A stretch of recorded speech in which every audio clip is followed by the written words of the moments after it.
Hi everyone, it's Jai452 back again inside the land of cosplay, rummaging around, seeing what we can find in inside cosplay. Joining me this week is my very special guest, the one, the only.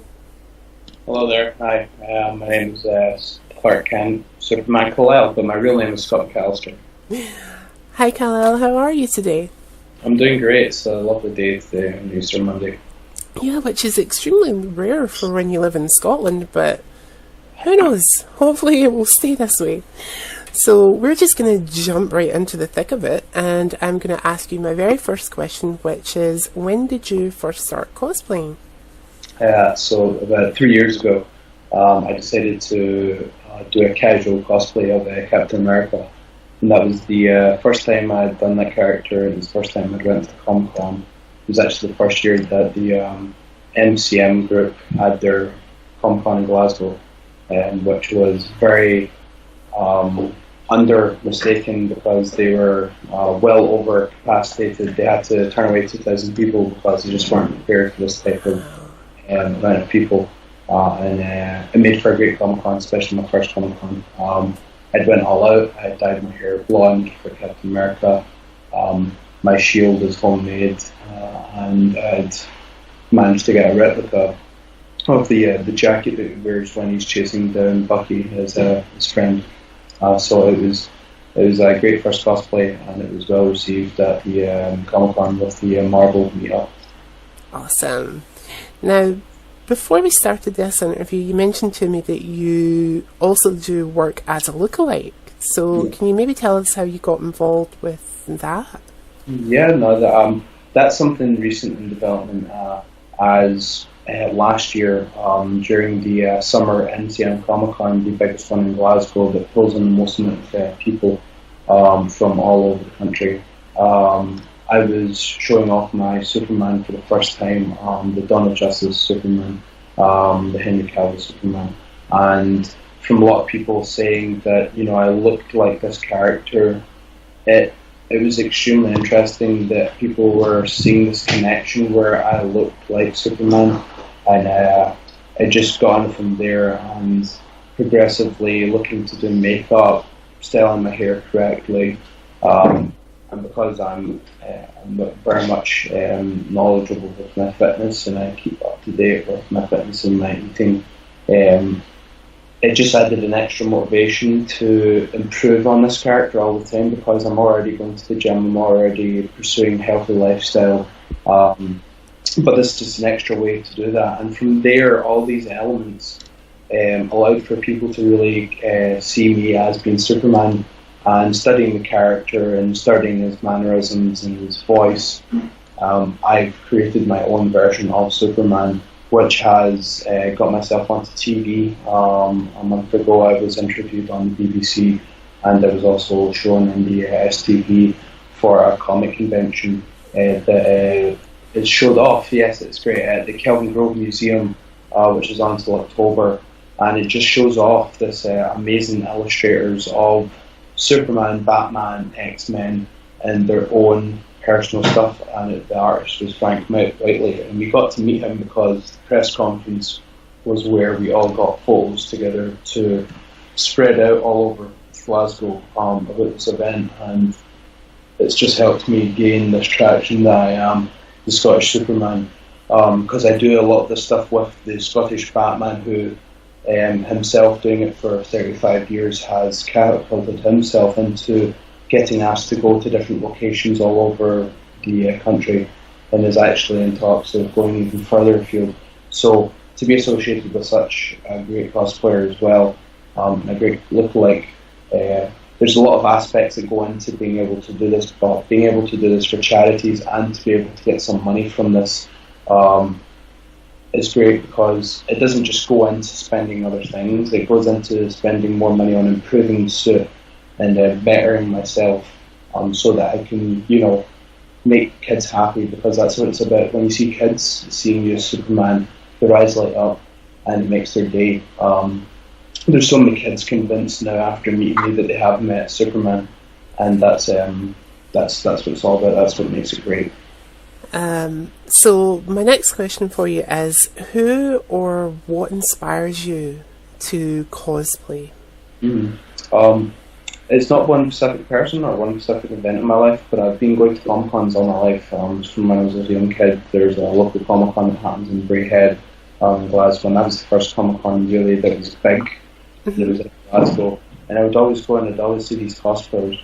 And recently, I reconnected with someone that I met when I was a kid who does this amazing Jack Sparrow, and I met him as a kid, but I met him when I was at Glasgow Comic Con as Superman, and we got talking, and then realising it's the same person, I showed them the photos, and we were both freaking out because we realised that we both had met each other years ago, but we were both at the level where we were adult enough to be friends and, you know, connect, and that was great. But I think having role models like Superman, Captain America, personally Optimus Prime, I'm a big Transformers fan, these are characters who, from a young age, being bullied myself, these are characters that stand for a lot of interesting things. When people look past them being in spandex and being fictional, the people who write these things put very interesting concepts in kids' minds, and I think it's important to have role models because some kids don't get role models,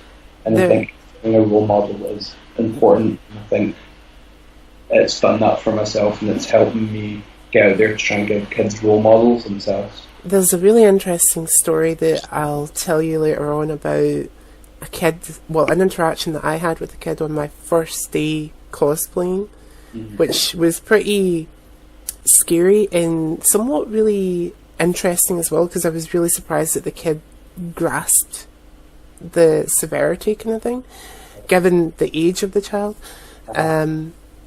But my next question for you is, to date, what has been the most challenging cosplay that you've ever done, both from the making of a costume and from the acting side? Because there is like a tiny amount of acting involved in cosplay, whether it be how a character verbally speaks, their like accent, or how they pose, how they would interact with somebody, or just even generally how they would walk, you know. So let's talk about the making of a costume first. So what has been the most challenging costume that you've done to date? Well, to date, the Superman costume has been the hardest because when it comes to doing skin type material, you've got to design the muscle shading so that it matches up with your own muscle areas. And not that that's meant to imitate you having more muscle than you actually have, because I stand by that I will always maintain natural muscle, and I will never look to use illegal methods of gaining extra muscle or buying a muscle suit, which is perfectly fine, and it's not a bad thing. There's a guy called Cosplay Mike who makes an amazing Superman and Batman, but he spends... I've watched him. He's amazing on YouTube. I love him. And he spends like 2.5 grand on a suit. It's for me not affordable at this stage of my life. And I know that it costs $26,000 to build 6 of the Man of Steel suits for the production. So if you can imagine, to get it to look like that with a budget that's within realistic terms, it's going to be hard to get something that close. So I maintain that I will always use my own benefits of gaining more muscle naturally. It will benefit me and it will benefit the character that I'm trying to portray. But when it comes to the suit, the hard thing is for this one is to match up the shading of the muscle to your own muscle so that it doesn't look wonky or doesn't look strange. But when it comes to the cape, that was 3 weeks of research and design to make sure it would look the way it could do. And once I had all that information, I found a tailor that is excellent. We sat down, we talked about how we could get around these problems, and after we came up with a pattern and a design, he stitched it for me. We went through revisions of getting it to look the way it should do, and with the use of magnets, it can go to my body. So when it comes to fabric building, that would be the hardest thing that's happened, and obviously I'm looking to redesign the suit entirely, so that will be and become the hardest next part, doing it all from scratch. But I think when it comes to armor building, the closest thing I think I've got to that is making the Captain America shield, which was all handmade. And recently, last year, I was able to apply magnets to it so that it can be strapped to my back, my harnesslessness, and it can be strapped to my arms. So it really does work like how the shield is meant to in film, Awesome. which is great. And it adds a wee bit of extra uniqueness to my unique shield, which is made out of carbon fibre, which I can tell you is a lot of hand sanding, and it makes for a very sore wrist after a whole day of sanding. Sure. So, what has been the most challenging cosplay that you've ever done from an acting standpoint? When it comes to acting, the Captain America cosplay hasn't got that much traction as Superman has, because at the stage where I am, I'm not prepared to invest in a costume yet for Captain America, because I would like to wait till I've got to the stage physically where I can really do the character justice. And for that to happen, I need to be in the right shape, so when I get a suit, it can be tailored to fit me correctly and it will look the best possible way. But when it comes to Superman, Superman is a much more fleshed out cosplay. It looks as close as I can get it, and as I'm improving it will get better and better. But it is essentially a finished cosplay. And when it comes to the Henry Cavill Superman, some would say a lack of words are used. So when it comes to portraying that character, it's very short, direct conversations that are simple, they are intelligent, but they are also direct, and they have a bit of heart in them while staying composed. And that's important. Superman is this person who projects himself to the people as being this beacon of hope. He struggles with his own things in his own life. Lois Lane sees that. Batman sees that sometimes. But to everyone else, he is this person who stays very composed and very controlled and very mannerly, because he is this Boy Scout of America that everyone hopes to strive to be. So I think where Batman comes along, he can tell people to run away in an unkind way, or he can be a bit more rough around the edges, and you can have more fun with him. But with Superman, you have to restrain yourself and be formal, but adding a wee bit of an accent to him to make him a wee bit more American, dropping his voice down is important as well. And once you've done these things, then it comes down to how you project your movement. Lots of arms crossed, lots of chest up in very confident poses, walking very strongly is important to maintain the character. And I can probably say the hardest thing about the physical aspect of it, not besides the fact that it's working out, when it comes to taking photos, the amount of flexing you have to do. Now, everyone jokes, like, everyone take a pose, flex, but it's true, to make the best photos possible, you do have to flex, because your muscles aren't naturally going to be that big when you're relaxed. So finding the poses that get the best composition are important, because, let's face it, who wants to look silly in front of a photo? Yeah, you get used to it, but there's been several occasions where I've maybe concentrated too hard and I've had to walk away because I've started a spasm somewhere, which isn't the funnest thing in the world, but it's worth it to get a better photo out of things and its performance. I've done stage, I've had to act before, but this is an interactional acting. It's not like you've got a script, you've just got to go with how the audience is reacting, which, when you come across, if anyone is aware of the local tongue of kids being like Neds, which is non-educated delinquents, they're troublemakers, they have a very nasally voice, they like to pick fights, and coming across a few of them as being Superman, you get a lot of people asking you for a fight, and you just go, no son, walk away, this is not for me to deal with. And unfortunately, it is hard to deal with when you're in that kind of character, because Superman is very restrained unless he has to use force. So it is a wee bit hard to combat troublemakers, but you just stand your ground and you stay in character for as long as possible. And for the most part, you win the day. So. One thing that I do have to ask you. Now, the cosplay that you're known for, like you said, is the Henry Cavill version of Superman. Have you ever been tempted, when in that costume to portray a different type of Superman, like the Dean Clark one or the Christopher Reeve one? Have you ever been tempted to say, right, okay, I'm dressed like Henry Cavill, but I'm going to go down the route of the kind of like attitude of Dean Clark, or like I mentioned, Christopher Reeve? Yeah, it has tempted me to do it. I would do it, but I think without trying to be too much like Henry Cavill, Cavill is his own man. He's a fantastic actor as well. As much as unfortunately DC tries to rush things, shall we say, in the films, and I can just quickly see that from the way Henry Cavill acts, he's a good actor.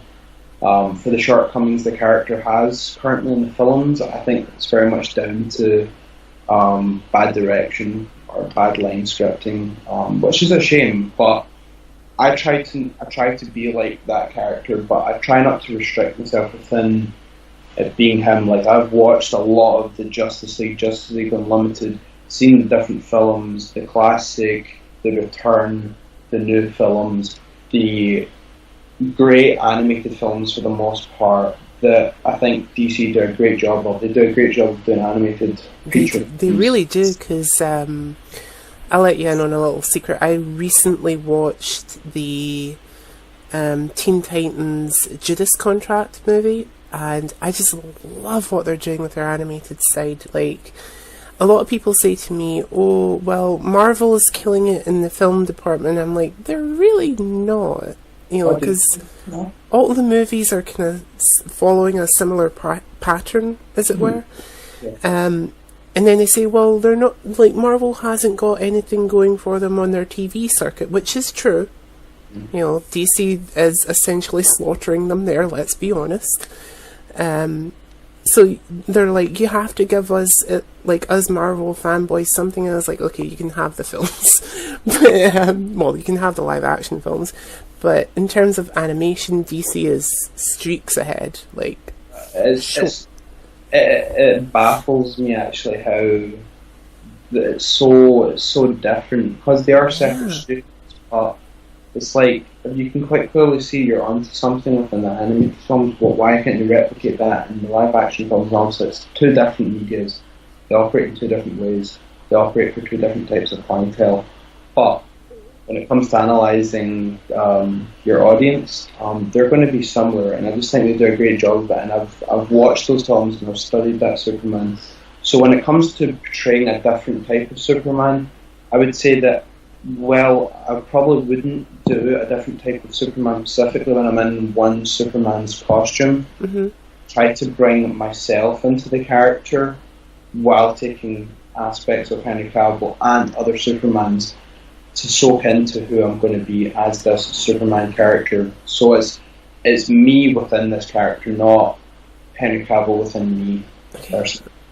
When you're cosplaying as Superman, is there any particular not cosplay, but is there any particular Superman that you don't tend to draw inspiration from?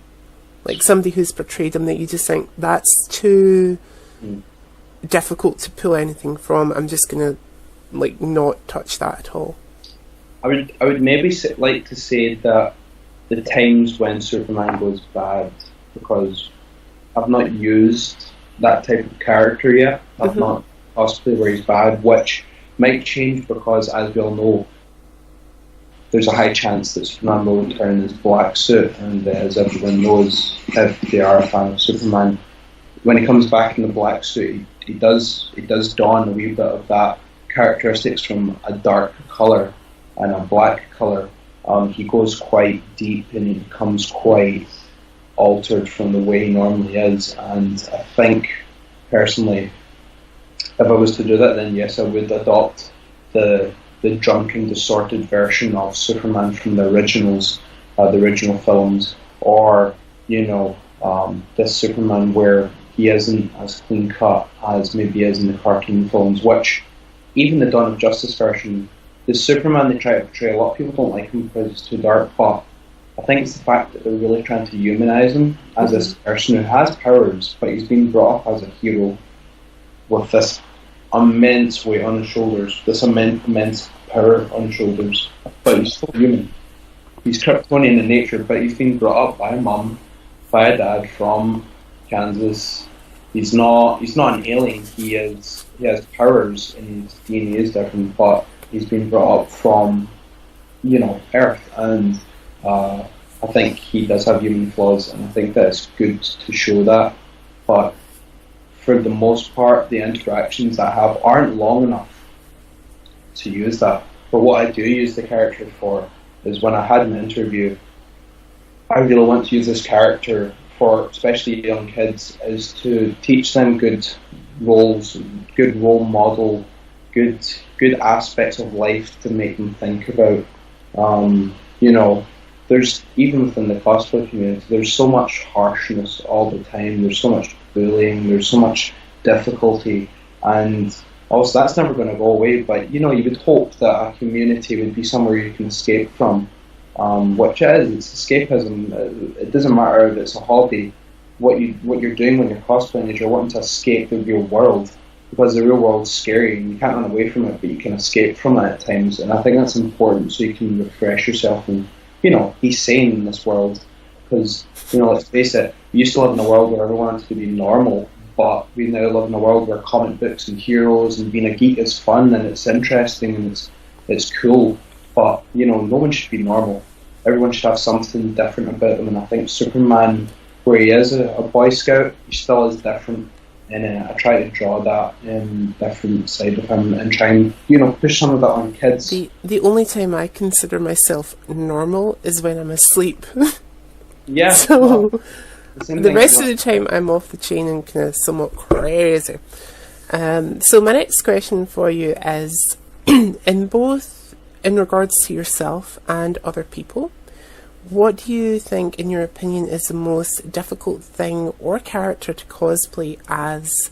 So let's start in regards to yourself. Like, what to you is something that is very difficult to cosplay as, being either something that requires a specific skill set, or just a character you think, I don't even know how I begin to do that kind of character. So fellas in there, what do you think is one of the things that you just think, There's lots of characters I would love to do. For a while I was tempted to try and plan stuff to do a Gears of War cosplay, which would be armour. I always wanted to have that fantasy of doing a Mass Effect cosplay, because the armours in it are very cool. It's a very amazing piece of gaming, for the most part. I'm enjoying the new game. It's 27 hours in, only 25% complete, so there's going to be lots of time spent on that. For the problems it has, they're fine by me. People will bash games, that's fine, but it's something that entertains me. That's what I've paid money for. It's doing the job. They've done a good job on that. But I think for cosplay, you look at something from these kind of games and you go, damn, that is a lot of armour. And the main thing that always gripes me is time. Where did I get the time to go and learn that skill? It wouldn't be hard to go and learn that skill, give time to make a few mistakes, get better at it. I made my Captain America shield on years of doing customizing for models and learning how to paint them and adjust them and make upgrades to them so that they could be produced better. And I took those skills and applied them onto a shield which was made out of paper, fiberglass, body filler, lots of sanding, lots of engineering, and it was made. Lots of prop makers do this, and they have to problem solve. Most people will come to them and go, can you make this? And probably 5 times out of 10 they're going to go, right, I've not made something like that before, how am I going to do that? So they have to invest more money, so the person has to pay more money. It gets made, but then they know how to make it, and then that's how a lot of places like Marvel, like big producers who make the metal shields for Captain America, they make one, cost maybe 500, 600. Then they can keep making them and do them for less and less money because they're faster at doing it. So I think making a cosplay that involves a lot of skill sets involves time, and that's something I don't really have. So I think that's the hardest thing about it, is finding the time to make really well-made cosplays. And I'm one of these people who's a perfectionist. So unless I know I can make it really well and I can get praised for it, I just don't want to waste time on it, because I just don't have that kind of time. There's a character I'm looking to do that a lot of people will know, which is Goku. Mm-hmm. But I want to do the normal Goku. I want to do a blue Goku, a God Goku, because I have naturally blue eyes. Everyone asks me, where'd you get your contacts from? And I'm like, I don't wear contacts, these are my real eyes. I wear contacts to see when I'm not wearing glasses, because I'm Clark Kent. Come on, people. But, you know, joking aside, yeah, I want to use what I've got and put it into a character that I can look good doing it, and people can go, oh, he actually looks quite good doing him, or he looks quite accurate.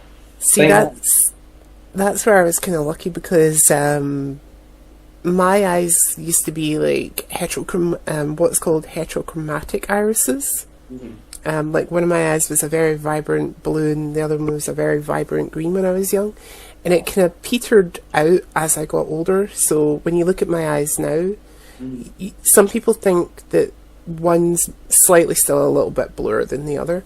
Mm-hmm. But whenever I do a cosplay, I can happily be like, a really good example of this is when I did my Poison Ivy Genderbending cosplay. I had green going around my eyes, and it literally does kind of bring out, like, just the tiniest bit of makeup brings out the green in my eyes. And the same when I did a photo shoot for Hayden Quinn recently, I had one part of my eye red and the other part blue, and when you look at the part of the blue, it really does bring out the blue in my eyes as well. So it's like really freaky that the tiniest amount of makeup literally just pops the colour that I need out in my eye, which is kind of scary when you think about it. It's like, I'm either green-eyed or blued.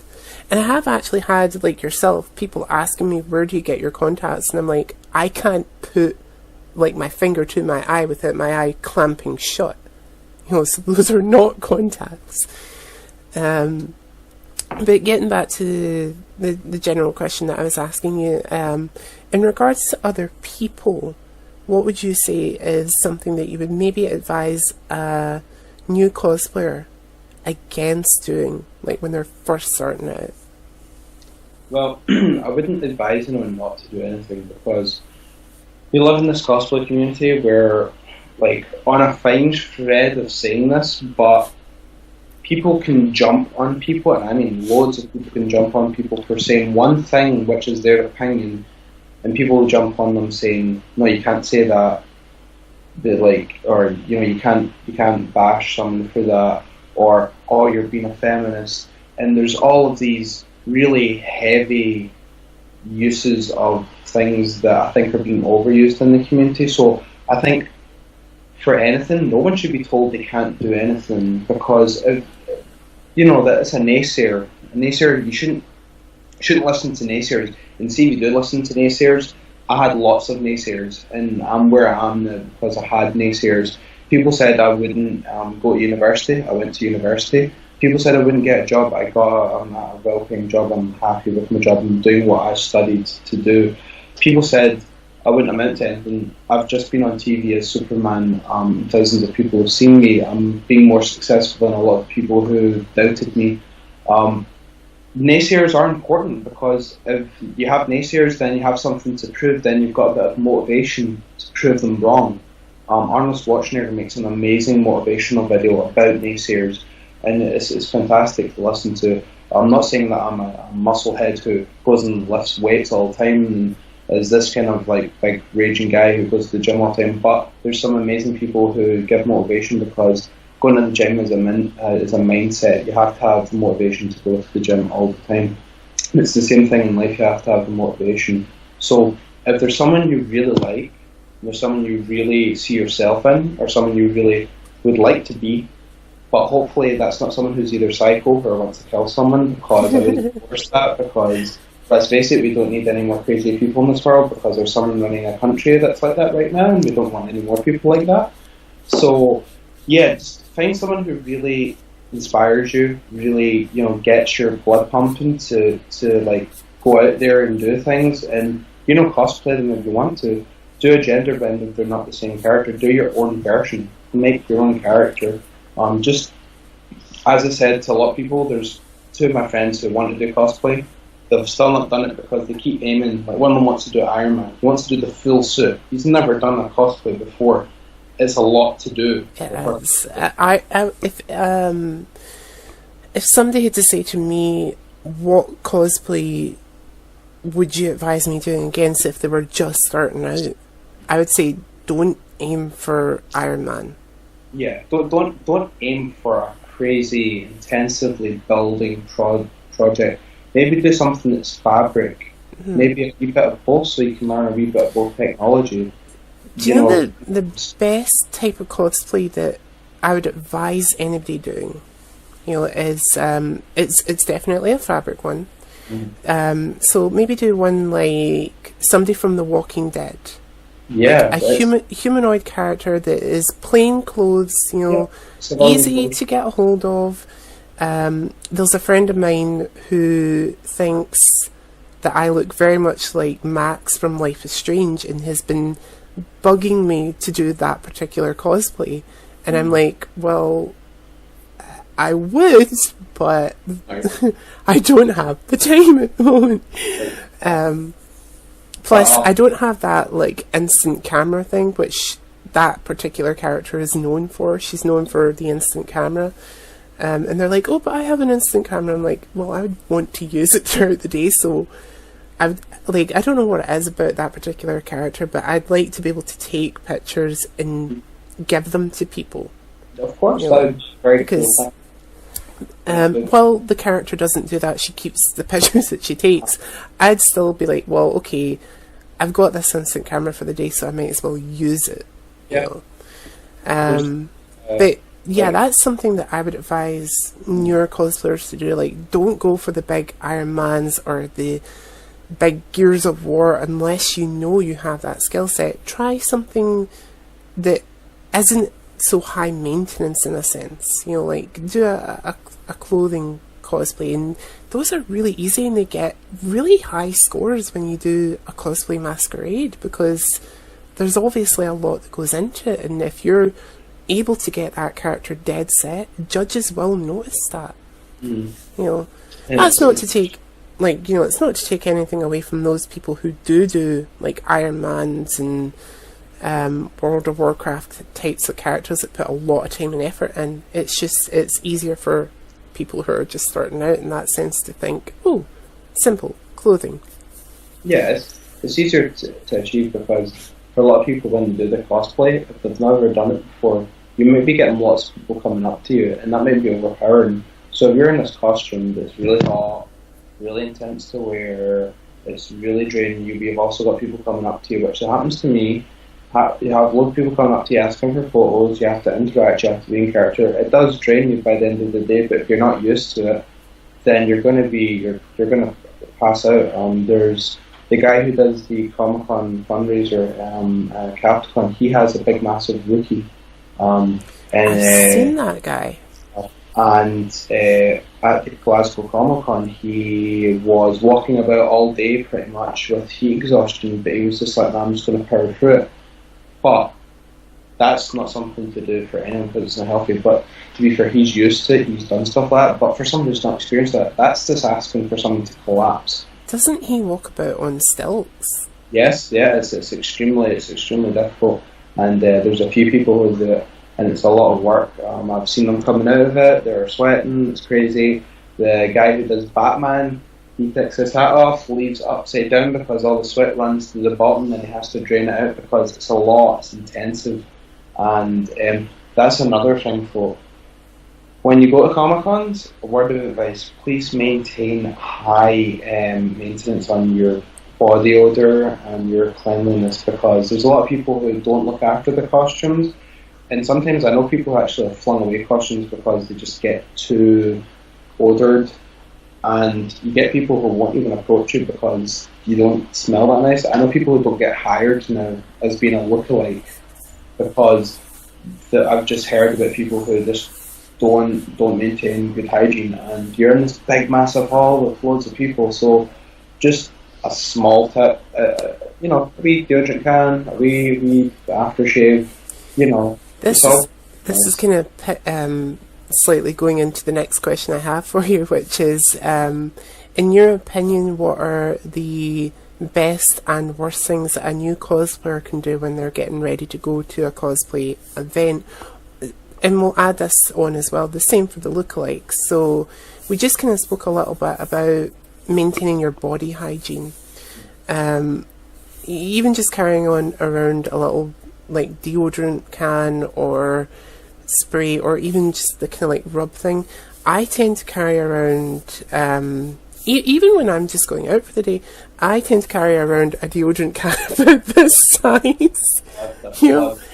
And I always make sure that it is one of those ones that lasts for, like, it says here on the can, I don't know whether you guys can see that, it's like a 48-hour spray, so it's supposed to last for 48 hours. But I find myself, depending on how busy I am during the day or how active I am during the day, I might spray myself with this like 2 or 3 times per day, just to keep fresh, And it's this as well, on that note, if you do great cosplay, and people would want to hire you for things, a lot of people might actually avoid you because they can tell that your hygiene isn't high enough, because there is people I know that go to a lot of charity events or will do a lot of visits to places, but if they hear anything too bad of a rep from them, they just won't go near them, because this is the thing, reps hard to build up, but reps really easy to break back down. Yeah. And that is the downside of the cosplay community. It can be a very vicious and competitive thing, which is really sad to say. It's actually one of the reasons why I try and avoid it as much as possible, because one, I just, a lot of people cannot be asked with it, but every day I will go on one of the cosplay pages and there will be some new drama of some sort, and I just try to avoid it. I'll help people if they're struggling with it, but it's something to avoid. But I should say, for people getting ready for a con, you've not met anyone. You've got no drama to worry about. Exactly. Things you care about. When you're going to a con, it's always handy if you have someone who isn't in cosplay. It's a bad thing to say, hey, buddy, can you come to the Comic-Con? I need you to kind of carry stuff about it. You never really want to word it that way, but it's really good if you've got someone who maybe doesn't want to cosplay but is happy to carry a bag. They can put stuff in it that takes some weight off you. Always maintain hydration. You're there for about 6 hours a day if you're doing a cosplay, maybe more. Some people go home way early, don't spend 3 or 4 hours there because it's just intensive to wear their cosplays.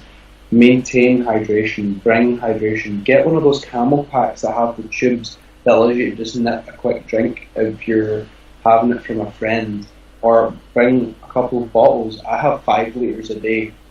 That's about 6 of these, 6 and more of these. A lot of people say that's too much water. It's not. It depends how active your body is. You have to work out how much water your body needs and food. Your body needs food. Definitely. Take bars, some energy bars. I always, when I go to the gym, I always take cycling pills that you pop in, and they rehydrate your body salts. So they're called electrolytes. They're fantastic. Pop 2 of them in your water, shake them up. That will keep you feeling better throughout the day. Just look after yourself when you're doing this. You might think it's 1 day or 2 days, but if you're going to Comic-Cons all the time, that's quite a few days through the year where you're just totally destroying you're damaging yourself going to these things. So, take a break, take off your costume even. So I'm going to add a couple of things in there, because you've kind of covered quite a bit in that little section. In terms of making sure that you eat throughout the day if you're at an event, please do that, because you would not believe the amount of people who just kind of like keel over from exhaustion. So it is important to keep obviously hydrated and to eat. And from anybody who's taking any pictures of any cosplayers, just remember, while approaching a cosplayer and asking for a picture is an okay thing to do, if you see somebody who's sitting eating that's in cosplay and you want a picture of them, don't just click the picture, because that's very rude, especially if that person is, like, say, like yourself, obviously who does it for a living, they don't want any pictures of them who, when they're representing a particular character, munching down on a hamburger. Yeah. Because it's not cool. No, it's not. So if you do want a picture and they're in the middle of eating, just politely go up to them, apologise for obviously cutting into their meal time, so to speak, and say, when you're free, would you mind if I get a photograph? Because that is the kinder thing to do. Always, like, remember, personal space as well. Like, don't be a creep when it comes to taking pictures. Do go up to the person and ask them. I mean, I'm pretty sure there's been a couple of times when I've had pictures taken at an event where I haven't been asked. But that is the thing of being a cosplayer, I suppose. Yeah, it's that double-edged sword that I always say to people. It's as men, it doesn't really affect most people, which is it's funny because there's a fan of fairy tale. There's this thing like you see this character called Grey who always walks his t-shirt off. Mm-hmm. There's lots of people who will be fine with lots of guys going a bit topless, but if a girl does it, it's this big palooza thing. Which fair enough, I get that, but it's a double-edged sword when female or male cosplayers are wearing things that are very revealing. You're going to attract weird or strange people. It might not be because they're weird, it just might be that they can't restrain themselves, because if you are showing yourself off and you are being very beautiful and majestic and you're being very confident, that will attract people because you're like, oh wow, that's amazing. Or maybe it's the character they're doing, or maybe they are just being weird. But one, have someone there with you who's a friend or people you know nearby.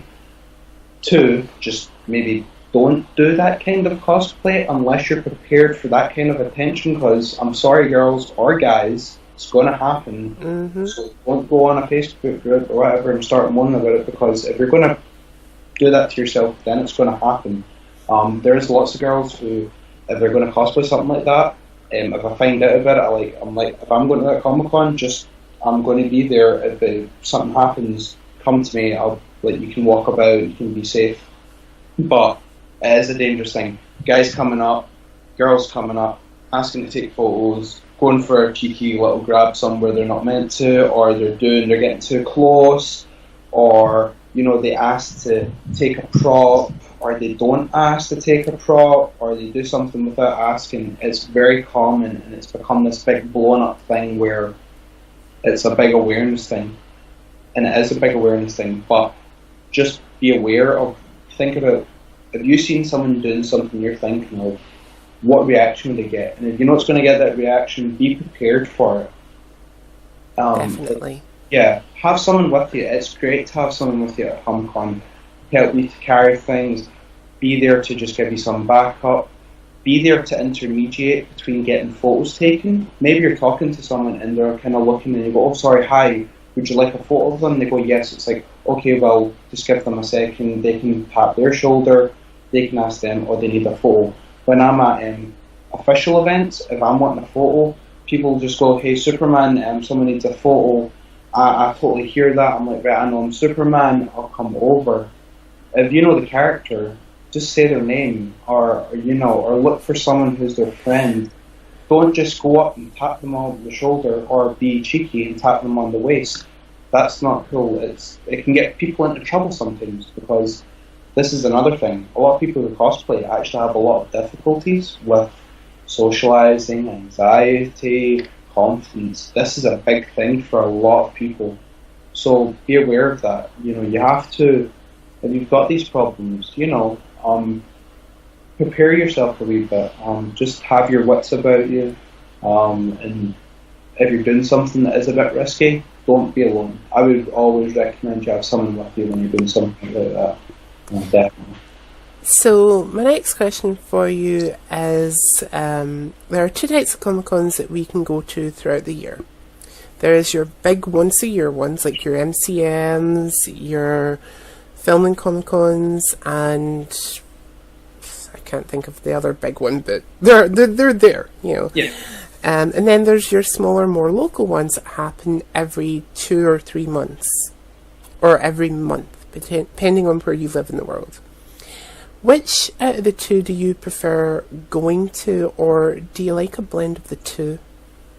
Definitely a blend of the two. They offer different things. Even the big ones offer different things. Mm-hmm. I like Showmaster for doing film Comic Con because they do really good guests. Mm-hmm. They always do good guests for the most part, and they also have very good vendors for buying collectible toys and collectible posters and collectible autographs. But you go to something like MCM, Mm-hmm.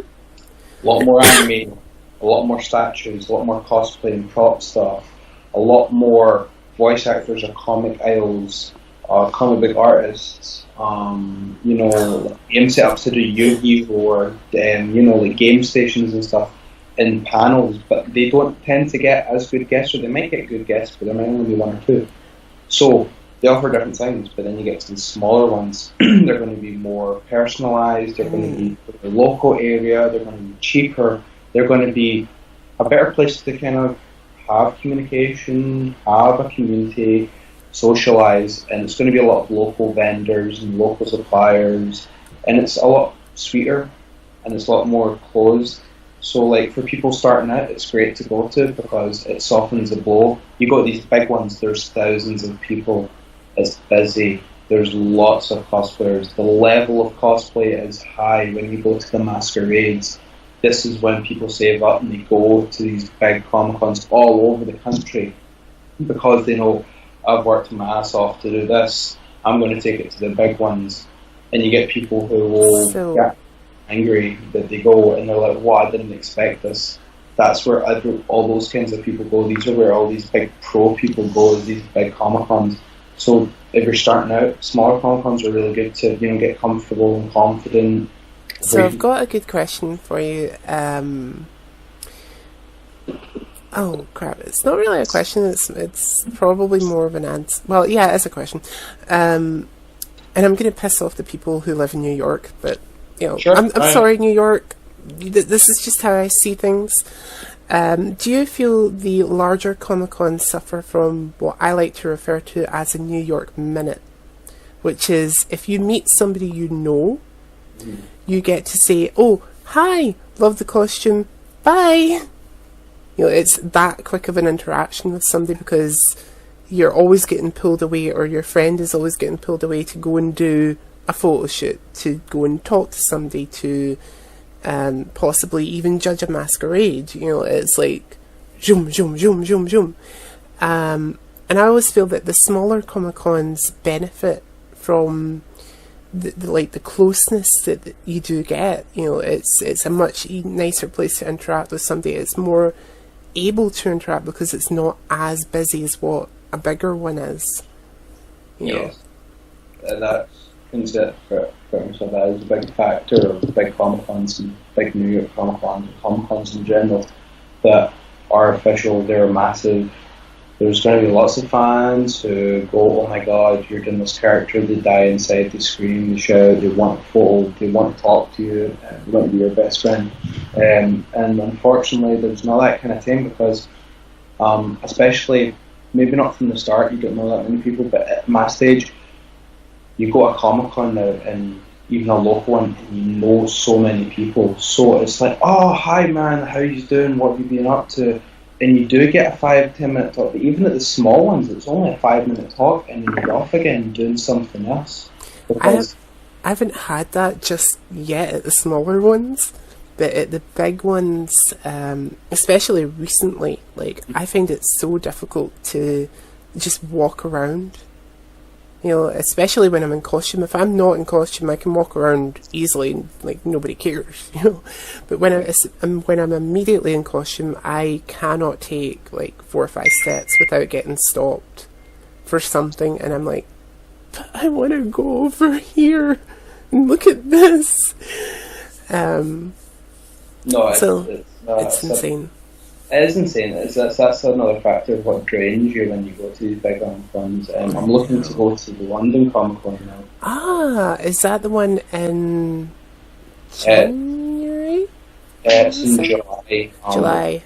Film in Comic-Con, and it's at the end of July, and it'll be the first Comic-Con I've went to, and it'll be me and myself and someone I'm going with, but it's that kind of thing of I'm going to be in costume. And it's funny that you should mention that because, and this is going to be an exclusive on this interview, I'm actually looking to go to the exact same Comic-Con. Oh, alright, yeah, that's great. So, I don't know whether or not I might have my entourage with me that day, which is going to be so great because I can literally give them everything and say, right, you take care of my camera, you take care of my baggage, you take care of my props, you carry my shit, you know, which is fantastic because I know that they'll help me out in that regard. Yeah. So I'm hoping if I do get to go to that one, I'll hopefully see you and I'll be like, hi! Like red cape, it's hard to miss, but it's that kind of thing where, yeah, you're saying you've got these cons and they're so big, and that's the kind of thing that also goes in the back of my head. I'm going to be there with just one other person, so when it comes to being in this costume, when you're getting pulled away all the time, it's that kind of thing of, and I'm going to be prepared to possibly be out of costume only after a few hours, because there's nothing worse than you go to a Comic-Con and someone's getting so much hit with them, but then you're waiting on them to come back to you. So I think that's extremely important, you know, like, be aware of how other people are feeling in your friend circles and in your company, and you know, especially if it's not their thing and they're just there to support you. You know, be aware. I remember telling, I think it was my cousin that went with me when I did a Genderbend Poison Ivy. I says, look, I know of no male in the UK that's ever done a Genderbend Poison Ivy. The only people that I know of that have done Genderbend Poison Ivies that live in America. Yeah. So there is, I just warned him, I said, look, there's every chance that I could walk in here in costume and that's it. You won't see me for like the rest of the day. You know, that is a very real possibility. Luckily though, I did manage to walk around all day with very little people just kind of like clamoring for me, which was kind of relaxing and relieving, because that particular costume for me was very difficult to work with. There was a lot of factors to it that I didn't like and would probably, if I had the opportunity, to go back and change. But it was the first time I did that cosplay, so it was an experience, you know, and that's not to say that I don't like it the way it is right now. It's just there's definitely things I would change about it. No, that's something to always definitely be aware of. Is when you get these big ones, the swarms, that's a big factor. Especially if you're going as a very popular mainstream character. People I know who will go as side characters, they're quite lucky. They get to go around the day, the whole thing. You come to doing a big popular character, it's hard to move 10 feet without being stopped 5 times. That actually brings me to a good story for you. So, my first year of filming Comic-Con, I did my version of Classic Harley, which is obviously blonde hair, the makeup, and my Joker t-shirt, which is basically I think it's like Heath Ledger's face. I might have it close to hand. Yep, I do. I have it close to hand. So, it is this t-shirt here. Don't know whether you guys can see that. I'll pull it back a little bit. A pair of black jeans with diamonds stitched into them, red diamonds, and then I had a tailor-made jacket which was black and red, but it was kind of like a dinner jacket, so it kind of went down into a diamond at the bottom, and it does have a patch on it, and it came out amazingly in any photo that I had taken of me that day, which I'm really, really happy about, because I actually had to go to my friend and ask her, hey, can you make this for me? And she's like, yeah, sure, no problem. But that particular day, first day on the con floor, I was one of 5 male Harleys there. Wow. One of 5. And I can guarantee you that I could not take 5 steps went in costume because everybody just kept rushing to me. Can I get a picture? Can we get a picture taken together? Can we get this? Can we get that? And I'm like, whoa, because I just did not expect it. But I kind of like on some level expected it because Harley is a fan favourite, and this was before the Suicide Squad movie, I should just say, we'd just gotten wind of the Suicide Squad movie at this point. But it's so fantastic because whenever I do Harley, a lot of people immediately gravitate towards me and they want pictures, they want this, they want that, and it's like, this is so great, I love this, I love making people happy. But a real cool interaction, which I mentioned earlier that I had, was with a little kid. I was walking down an aisle at the Braehead Arena, and I actually remember because I bought this little Funko Pop at one stall, and I noticed another Funko Pop stall just up from it, but in the same aisle. So I was walking towards it and I heard this little kid just screaming, Harley! And I'm like, please God, let that be another Harley, because I just want to get to this stall. And it wasn't, of course, it was me. And he comes, I kind of slightly turn and I see him, and he comes running right up to me. And he was just so excited to see me, and I'm like, hi, trying to do a Harley type voice, because, Arlene Sorkin has a very unique voice, and it's very difficult for any male to imitate that, no matter how good of a voice actor you are. So he comes running up to me, and I see a father figure somewhat trotting behind, and he was just so excited, and he asked for a picture, so I bent down next to him, got the picture taken, and as I'm starting to get back up, he kind of hugs me so tightly, and that just melted my heart. I was like, oh, such a sweet kid. And after I stood up, he grabbed my hand and he says, right, I want to tell you something before you go. And I says, okay. So I bent kind of slightly down again next to him, and he says, now you do one thing for me. And I was like, what's that? He's like, you tell Batman if the Joker hurts you again. So at that particular moment, now this kid was only like, 5-6 years old? Oh, wow. So that floored me. I was like, whoa. Now somebody has took the time to explain the situation between, Harley and Joker's relationship to this child, or that is something that he's picked up himself. Yeah. And if it was the latter one, like if somebody explained it to him, that's cool. They're obviously explaining this is not the right way to be with other people. But if he's picked that up himself, I was like, whoa, And I actually looked at his dad, or what I'm assuming is his dad, when he said that, and his dad was, I could see that his dad was a little bit taken back from what his son had just said, and I'm like, alright, so dad hasn't explained to him. Had you gone to talk to the dad, or just kind of leave it at that? I just kind of like slightly left it at that. Especially when you have that kind of thing hit by it's as well, like, children are very intelligent. They're very, very intelligent. Funny interaction though.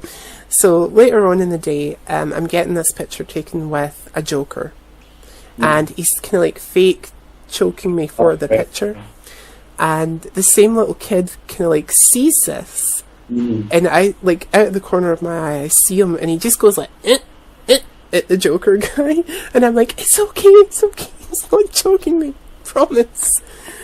But it was so fantastic, and again, that is something that I love, an interaction that I've had with this kid, because he was just so excited to see me as Harley, it's a role model. So definitely. And Harley's such a transitional character nowadays, which makes it so much better. She's not necessarily pigeon-posted as this evil villain type person. Yeah. She's somewhat of an anti-hero. Yeah.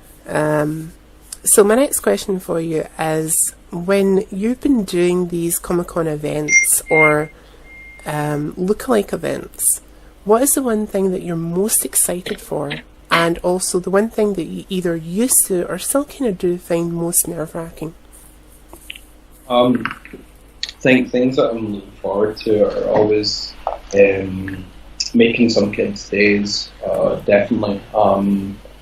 Especially for people around me and for myself, it's really the pin drops when you see a kid get excited to see you, or you get a chance to speak to them, and as I was saying, say some words of wisdom to them, and they really take it in and all. I think that's what I look forward to always, is passing on something of my character. My sister had been to the gym last week, and one of the people that she knows had spoke to her, and she was like, "Oh yeah, I was at this event last week, and there was this comic expo, which was the thing that I appeared at, which was on the news." And she was saying that she was like, "Yeah, there was this Superman here, and he had the blue eyes, and he was amazing. But I've got my son convinced now that he's met Superman, and it was amazing, and it was just so good." And she was like, "Well, that's my brother." And she was like, "No way." And she was like, "Yeah, that's my brother." So to be told that, and to be known that I'm having an impact on kids, not even from my own side being told about it, it's really great to hear it. So I think going to events where I'm helping out with charity and meeting kids who are not as fortunate. Yeah, they're not as fortunate. That's the most important one. But even going to Comic-Cons and meeting some kids there, or even meeting some adults there, there's been quite a few adults that I've met. They're just like, "Dude, you're Superman. This is amazing." And I'm like, "Well, thank you very much." And stunning character, and it's great. But I think the thing that I would probably say is always the most nerve-wracking, and it's not going out in front of people. It's probably the weight of knowing that when I'm this character, what I say is what people are going to take away from it. So I always try to remain in character and try not break it too much. But sometimes it's hard to know what to say, because Superman is this very one-linery type character where he just sticks to saying what he needs to say. He doesn't ramble like the Flash. He doesn't kind of beat about the bush and kind of like be rich and grungy like Batman. He's very straight and narrow. He just he'll analyse the situation, say what he has to say, and that'll be it. And I think when you're like that, it's sometimes restrictive, but some people would say it's good because you don't have to say much, but it is restrictive because then you're kind of like bottled into what you could say in a situation. But as I said, I always try to draw as me being Superman, not me being Henry Cavill as Superman. So I just try to go with it. But I think the most nerve-wracking thing is definitely knowing what to say, especially in front of certain situations where you are on the spot and you are on the line and lots of people are looking at you. So I think that's probably the most difficult part, or even when you've got people calling you out on not being the real Superman. And sometimes you're getting kids who are like 6 and 8 and everything, like, "Kids, come on, just your imagination should still be flowing out of you. You shouldn't be doubting heroes." So I think there are difficulties with being a lookalike, because people do expect you to be this person. So I think that's probably the most difficult part. But it's definitely worth it, especially for the kids. It is always. Would you say that it's more nerve-wracking doing the lookalike work over doing cosplay? Yes. Well, when you're doing cosplay, it's for fun. For the most part. When you're a lookalike, though, you're trying to be a lookalike. Now, a lot of people could just say you're a lookalike, and that's all you have to do. You don't even need to sound like them. You don't have to act like them. You just have to look like them. But the reason I say I'm a lookalike cosplayer is because I'm trying to be the character as much as possible. So you've always got to maintain the voice. You've always got to maintain the movement and the walk, and you've always got to maintain the stance and the character. So I think that's always the hardest part about it is, if you do let yourself slip, then people could go, "Alright, okay." But for the most part, I've never really not had any bad comments yet. There was one time where I'm at that comic expo, and there's nowhere to really check my phone, but it's been like hours since I've looked at my phone. I'm trying to just have a wee peek and see if anyone important's messaged me.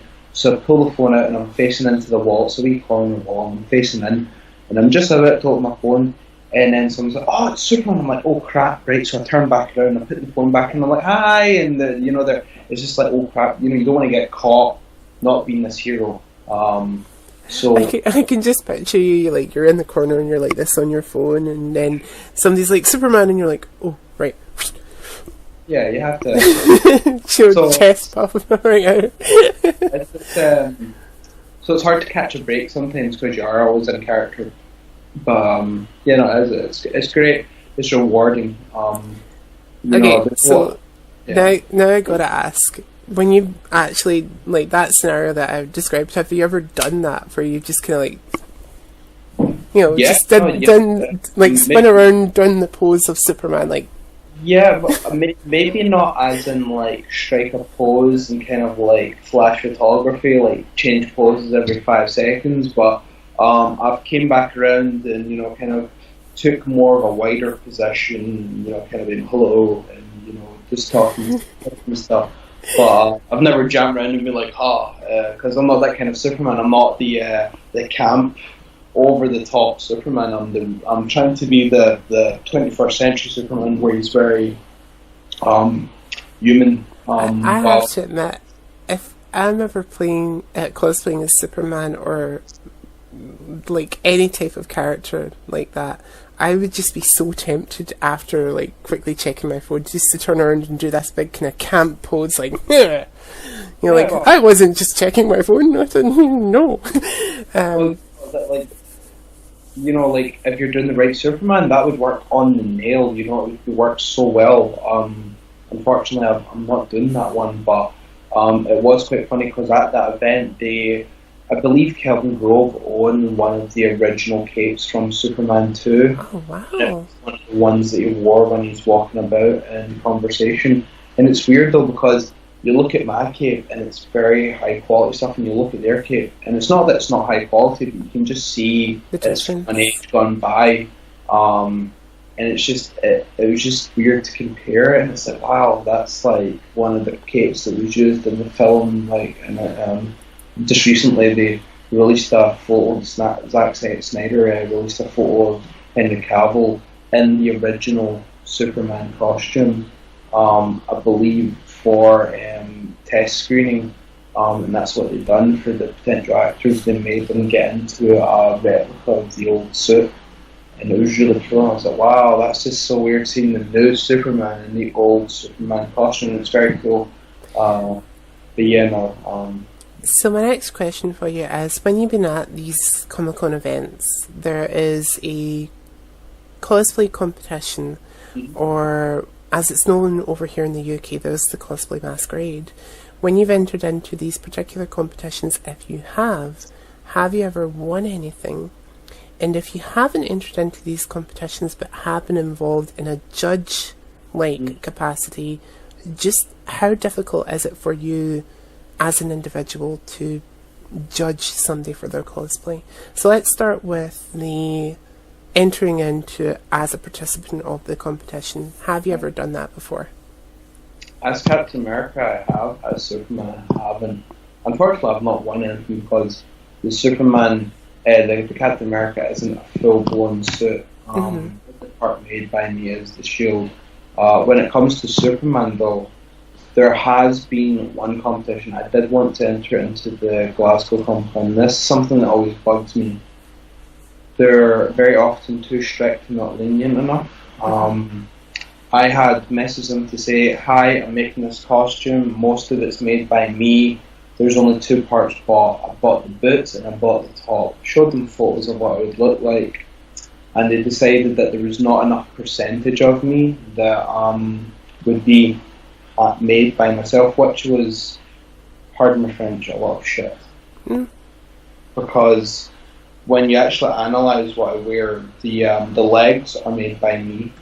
They don't include boots because they exclude boots from the design process, because I think they just realised that a lot of people just don't know how to make boots, or it's too hard for people to make boots.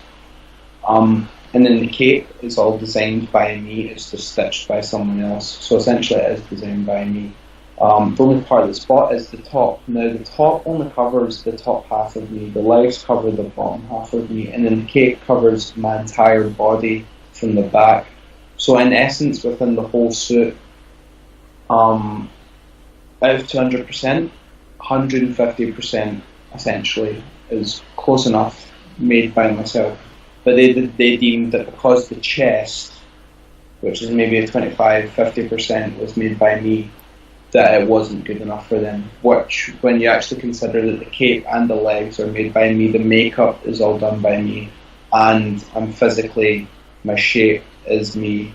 I found it very, very annoying, sad of them to see and just go, oh, because the chest piece, which to be fair is a very big focal point, is the bit that they're not going to allow over the fact that the legs are there, they're made by me, the cape's made by me, but they won't let you in the competition. It's a bit unfair.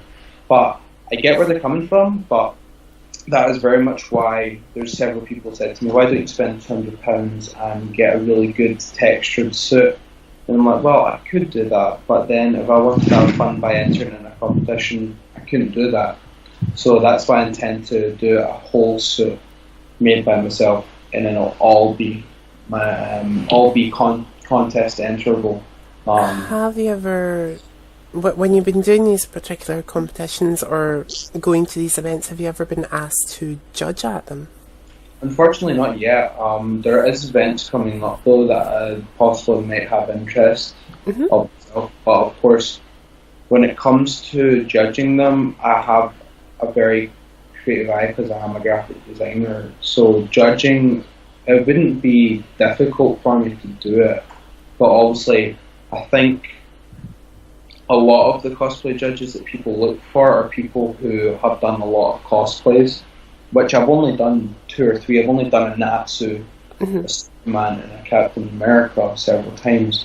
In the grand scheme of things, I've not done that many compared to other cosplayers I know. And just recently at Edinburgh Comic Con, my friend who does Jack Sparrow, he was the guest speaker to announce people onto the stage and be one of the judges, which is amazing. And he's going to be a judge for another local Comic Con. But that's what he does as a career. That's his business. He's a look-alike of Jack Sparrow. He talks like him, he sounds like him, he walks like him. He has an extremely detailed and expensive look-alike costume, and he does an amazing job. But obviously, I've only been doing this for under a year as Superman, so it doesn't even bother me that I've not been asked to be a judge yet. But I think come a day that someone asks me to do it, I think it would be a very fun and exciting to do. And I think, I'd be able to analyse people's costumes with reference material, and really take my hat off to people who are doing a fantastic job. A lot of judges that people that I've spoken to that have done judging of these kind of competitions do say you initially go in thinking, because I'm this in my my work life, I'm going to be able to do this really easily. And then they get to analysing the costumes and they get to talking to the people that make them, and they just find it extremely hard later on to judge. Like a friend of mine over in America, what she likes to do is, obviously she's really thankful that there are 2 other people with her at the very least that are judging as well. But she always reserves her Judges Award, which is something we don't have here in the UK just yet, I think. I don't know. I've never been asked to judge, so I don't know. And I'm very thankful I've never been asked to judge. But she reserves her Judges Award to give a prize to somebody that she feels did extremely well making their cosplay, or just how it all came together kind of thing. So my next question for you is, while we're kind of leaving that one behind, is what opportunities has cosplay opened up for you as a whole? Obviously you've mentioned that you've managed to get work as a lookalike for Superman. Has there been any other opportunities that it's presented itself to you? that would probably be the peak, that now that it's actually looking like I'll be able to do some really good work with what I'm doing, which would be helping charities and really making some kids' days and actually going out to people that are less fortunate, which is probably the most rewarding thing. And then being seen well enough as being a well enough lookalike to go out and actually gain some income from it, so that can factor back into making better renditions of my own costume, so that, I'm not going to pretend, it's not like I'm wanting to make the money so that I gain loads of money and I can be this rich cosplayer, because that's not really going to happen, because most times you're going to put it back into cosplay. And I think that is the most rewarding thing, that you can come away from doing a good job and be seen as someone who's popular enough to do some good with it. I think that's the best opportunity, is being able to do good with what you're doing. Is there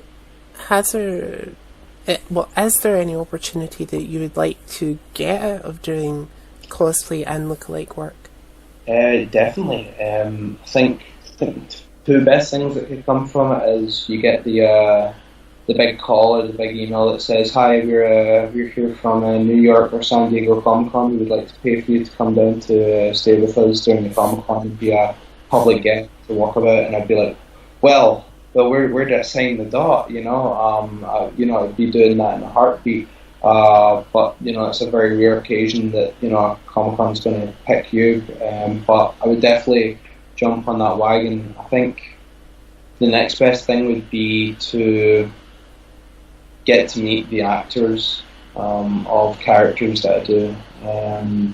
I know that now Marvel's filming in Edinburgh, but for the time they're here, there's still not been any peeps of where they're actually going about when they're not acting, which is a shame, because I'm a big fan of Scarlett Johansson and Robert Downey Jr. And I probably won't get to see them this time, but it's just scary to realise that they're working so close. If you were contacted, now this is for instance, if you were contacted on, say, like Instagram, or for instance, you posted a pic of yourself as Superman on Instagram, and Henry Cavill put a comment like saying, "Sweet costume, bro." Yeah. How much would you fanboy at that? Oh, it would be great. Like, I would just know that that's such a great achievement that, one, the man himself had time to go his way to, like photo and whatever. His schedule must be so busy, and I don't even imagine the social media feeds, like, people haven't pulled down the update thing and it keeps coming up with 1,000 new notifications. It feels like it would be almost impossible, but I guess I think I know that if I've done a well enough job and I keep doing it for long enough and I have the income that comes in to help me keep improving it, then maybe eventually I would get noticed. But I think I don't think I wouldn't need to have him approve it. He does a good job doing what he's doing, and I just think getting the gratification from the people that are actually getting to interact with me is the most important thing. But I think definitely if I did get the chance to meet and actually talk to Henry Cavill, or get to interact with the cast and actually share some insight, like get to ask Henry Cavill, like, well, where do you draw your source from? Like, how did you get into character? Like, how, also, I don't know if it's one of these characters, though, that he can kind of put his own personality in, because that's what I'm saying with you earlier. And feels like the character might actually be quite dry because the direction that he's been getting doesn't seem to be the best that he could be doing. But I think, if I did meet him, I'd go, Henry, how can I be better? What can I do better to improve myself? I think that would be amazing. Or if you just said, "Hey, you can come to the gym with me, and we can go for a workout," I think that would be a dream, because he's someone who looks after himself. He's always been in shape and he always looks after himself. So I think that would be, like getting to interact. I think that would be the thing. I think, yeah. I So promise. what we're going to do now is we're going to do some quick fire questions. Sure.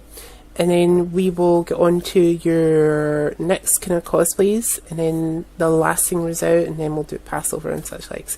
So, quick fire question number 1. What has been your favourite photo that you've had done today, either of yourself or with another cosplayer? Sure.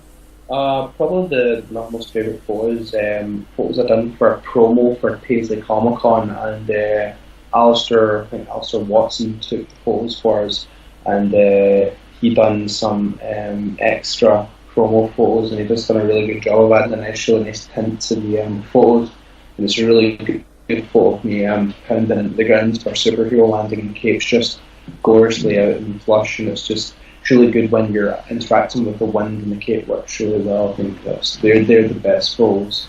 Is there a photo that you've got that you're not so big of a fan of that you would maybe want to redo?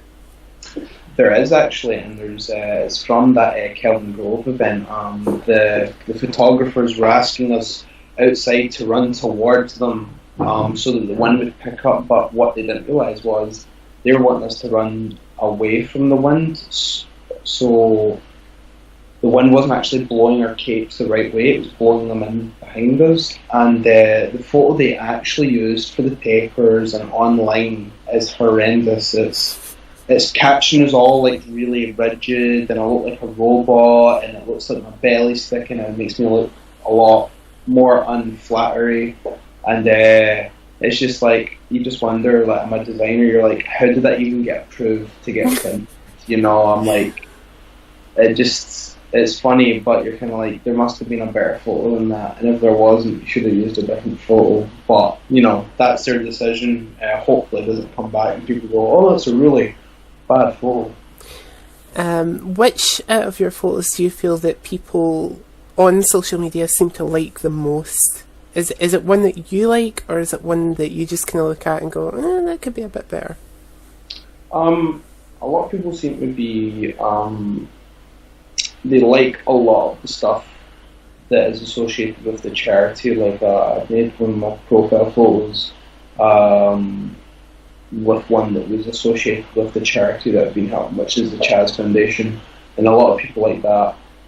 Might be partly because I'm wearing a cape and there's stormtroopers behind me, and it might be that I'm hinting that I'm taking over the Empire and putting under a new rule. But I think the one that I think most people have kind of drawn towards is actually me uploading the video from the news footage of my interview, which got a lot of people with a lot of praise.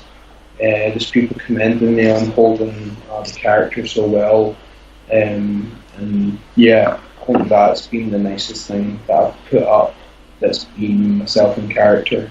Awesome. Okay, so let's talk about your next cosplays. Mm-hmm.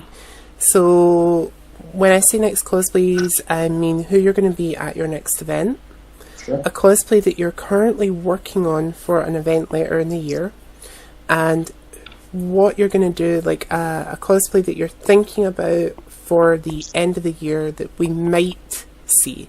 So for your next event, who will you be? Well, my next event, I will either be looking to attend the race course Hamilton, which has just been announced in Scotland as a non-Comic-Con event, but it's meant to be a geek event. I'll probably be appearing in the same Superman, and then besides that, there is East Bride Comic-Con coming up, and that's near where someone stays, so I'm going to probably attend that, but it will probably be as Superman. When it comes to my next new cosplay, it will probably be the upgrade of Superman, because I would like to get that worked on as soon as possible, which will be a full new bodysuit, a new way to connect the cape up that won't need any stitching, so I'll be able to move the cape off when I want, and probably not for this upgrade, but I will be looking to improve the boots, but I think looking at that at the moment, to get them commissioned, they would be quite expensive to do them properly. I think online it's been quoted at $300 for a pair of new boots, so it's quite an investment. And from then, which I'm hoping will be ready for summertime, hopefully. After that, it has been put on a wee bit of hold, but hopefully by the end of the year, I can get a blue Goku ready for another anime character. Originally, I tried to plan that I would do an anime character, mainstream character than an anime character, but I just want to upgrade this Superman because I've got such traction recently. It's important to do what upgrades I plan as fast as possible. So that's on the plans. So my last question for you before we go into all the social media stuff is, what advice would you give anyone who is wanting to start cosplaying but is a little unsure where to start?